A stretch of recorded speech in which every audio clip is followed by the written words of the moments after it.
Assalomu alaykum hurmatli yurtdoshlar, hamkasbalar.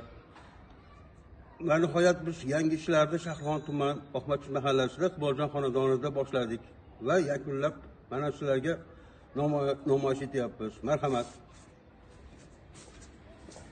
Mana birinchi joyga xudo xolasa mana suvlarni qo'ydik. Umumanlarda mana suvlar tushyapti mana.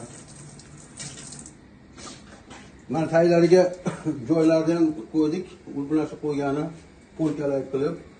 Mana keyingi joyga mana gazimizni joylashtirdik. Mana gazlar ham nihoyatda yaxshi yonyapti mana.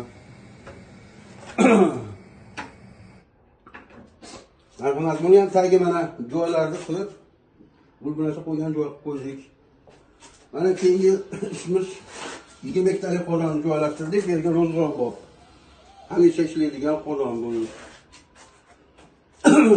Yoniga mana kolonkalar qo'yib, ozgina o'tinga ovqat pishiradi. Agar mavodda gaz bo'lmagan taqdirda ham ovqat pishirsa, ozgina o'tinga ovqat pishiriladi. Yoniga mana kolonkalar qo'yib joylashtirdik.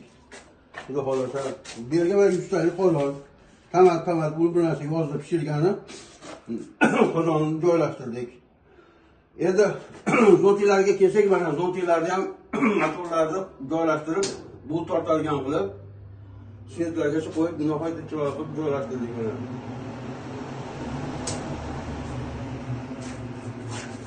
Endi keyingi ishimizda mana tashqariga mana o'choq qildik.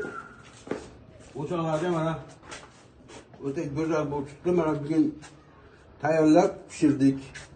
Ertadan bemalol non yopsa bo'laveradi. Mana tayyorlarni ham mana joylab, bu narsalar qo'yilgan joy qilib, plitkalargacha bosib qo'ydik. Zontilar ham nihoyatda mana chiroyli chiqdi. Tashqariga umuman chiqmaydi.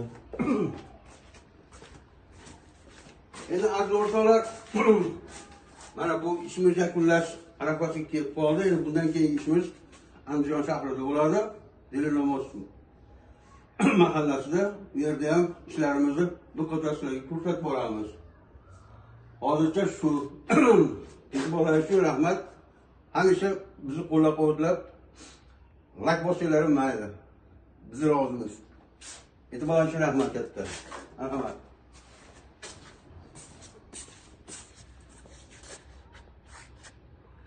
Mana xonalarimizda mana Xudoga shukr, rizq nasibamiz bor ekan. Mana shu ishlar mana chiroyli qilib ishlarni tugatdik. E'tiborlar uchun rahmat katta.